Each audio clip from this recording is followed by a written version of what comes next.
Okay, so we all know who Pac-Man is, right? He's one of, if not the very first video game mascot ever made, and when he burst onto the scene in 1980, he made quite a big splash, and really looking back, it's kinda easy to see why. Cause back then, the arcades only had games like Space Invaders and, oh, and you can't forget about the Atari 2600, which had games like, Adventure. Oh man, gaming before Pac-Man was dreadful. I don't even, what is that, a duck? But Namco clearly knew they had a phenomenon on their hands, because after the original game, they would then go on to re-release it 4 more times. Yum yum, I'll eat you up! What is happening? Crazyman! Peek-a-boo. Call me back, and nuisance back. I don't think that makes sense. The 80s also saw Pac-Man get his own run-of-the-mill 80s gaming cartoon, along with a pretty mediocre tie-in platformer in the arcades, but that was about it. Nowadays, he's more so well known for things like the excellent Pac-Man Championship Edition, as well as the, Pac-Man and the Ghostly Adventures, where they thought it was a good idea to give Pac-Man fingers. Spoilers, it wasn't. But today we're going to focus on the 90s, and the first time that Namco tries to bring some life back into the franchise that made them a well-known name. Bam! Pac-Man 2, The New Adventures for the Genesis. What the hell's going on with this cover art? This is the first time the series actually got a legitimate sequel and we're treated to a scared shitless Pac-Man and he's hang gliding? And what's even weirder is that the European art shows Pac-Man before taking off and he's all happy instead of losing his mind. Why?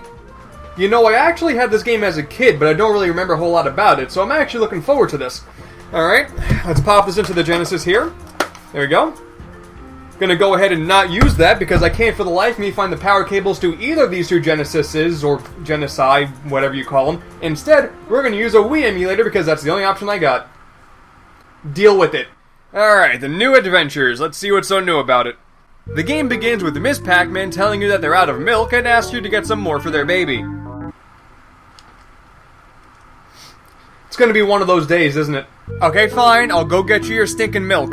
First things first, the game is actually a point-and-click adventure game, but instead of really clicking, you as some sort of omnipotent being control a slingshot that has infinite ammo in a world filled with a ton of interactive stuff to shoot at. You'll also, of course, occasionally run into those always familiar ghosts as well. So then you can shoot a power pellet to Pac-Man's aid, to which he then turns into a superhero. Why? He's also incredibly scared of the ghosts, which is really weird. It's not like he doesn't have a history of taking these guys out before. What is this, Pac-Man Other M? When I'm crouching, you can make me do the duck walk. Pac-Man also basically just has a mind of his own. He walks in one direction indefinitely until you tell him to look otherwise. He's like a lemming. Not like it really matters anyway. Pac-Man's a friggin' moron and only selectively follows your advice. Just real nice. I really don't know what it is about both Pac-Man and this random town he happens to live in, but seriously, the most insane shenanigans happens along these adventures, and Pac suffers from the most extreme case of bipolar disorder to ever be documented by mankind. Let's just real quick go over what happened on my quest to get this precious little milk. Upon accidentally waking up the neighbor's dog, Pac-Man got so scared he jumped onto this tree branch, to which a slot machine showed up and came up a failure, thereby knocking Pac-Man off, and then he ran for his life. Then, as smug could possibly be, he somehow opens up his neighbor's mailbox just by walking past it, only to then slam it shut like a prick. And look at this face. Let it sink in. And then, since I, as this game's god, felt like having a good laugh, I sent this crow to go torture Pac-Man. And yeah, laughs were had. Then this a-hole of a neighbor randomly opened up his door in Pac-Man's face, which, yeah, you know, it's pretty rude. And then he got all sad, but don't worry, I shot the park's clock enough to land on 12, which Pac then started to dance to the music that started to play. Pretty gracefully too, might I add. I then tried to stop this cat from stealing Pac-Man's hot dog, but it wasn't too thrilled with that, so then it literally killed him. I cannot even make this up. But soon enough, we finally made it to the local farm. Oh hey look, a chicken! Screw the chicken.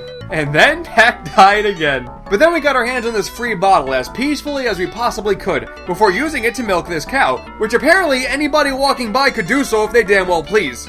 Then I got the cow to kill Pac-Man. Then I suffocated the farmer. There. Take your goddamn milk! Okay, seriously, what even is this game? The New Adventures are set up into 4 different episodes with a new mission each time. Once you finish one, you get a cutscene of the ghosts being confronted by the evil witch. What, you don't know who the evil witch is? She's the evil witch, of course! Now it's on to episode 2. Miss Pac-Man informs you that your neighbor Lucy's birthday is coming up, so you should probably get her some flowers. Not at the local shop. That would be way too easy. take the ropeway up to the nearby mountains, take and use the single hang glider, and survive past ghosts, boulders, just overall danger. Then pick one of these special 20 or so flowers because they are clearly the only ones that'll count. You can even take a dangerous minecart ride when you get there too, just if you're feeling frisky. Okay, it's a bit crazy, but I'll go get the flower. If anything, it's finally a new adventure. But before I do that, I'm gonna go to Lucy's place real quick. She wanted to move her couch, and she kinda wanted a man to help her do so. And I mean, it's kinda in my name, so I don't have a choice. Alright, heavy lifting, let's do this. Looks like my job here is done. Screw you, Lucy! Mission 3 has you go to the city to take down these ghosts who have randomly stolen Pac-Man Jr.'s guitar. Okay, the city. You know what? I grew up in Brooklyn, New York, so seeing the city in a game, that makes me happy, so this can't be that bad. What's that, buddy? You painting? Not anymore, you're not. Oh. Whew, that was close. Oh my goodness.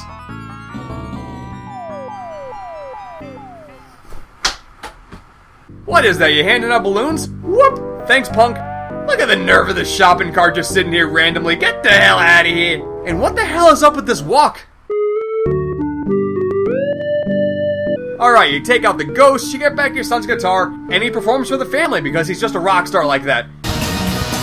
Woohoo! My boy knows how to rock! Alright, one more mission to go.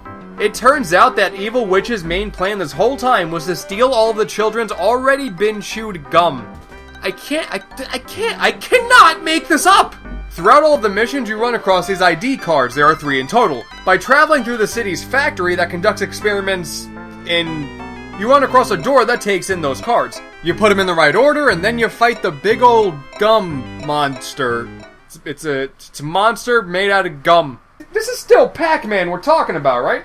The main goal of this quote-unquote final boss is to keep shooting the gum monster in the face while having Pac-Man constantly on guard duty for the ghosts because they'll keep adding gum to the mix and making them big. Never mind, guys, we got him, it's all good. That ends the game. Okay, so I would be lying if I didn't say I actually enjoyed the crazy adventures that Pac-Man went through here, but like, this is the first thing they thought of when they said, let's make a Pac-Man sequel? I went and researched a bit after playing through the game and found out there's actually another Super Nintendo Pac-Man game called Pac-in-Time. Basically here the Evil Witch is at it again, and sends Pac-Man back in time to his younger days. You know, back before he had a nose. Why? Well, your guess is as good as mine. It's a pretty interesting sort of item-based platformer, but it's really nothing too special besides having somewhat catchy music. But that gum monster is also the final boss here too, except now he's like brown. Why? Hell, your guess is as good as mine. It's actually also a remastering of an old Amiga game called Fury of the Furries. That's not a video game title I thought would ever exist. I mean, looking at it, it looks decent and you can see the similarities, but that just means that someone at Namco seriously saw this and was like, ah yes, pretty nice, needs more Pac-Man.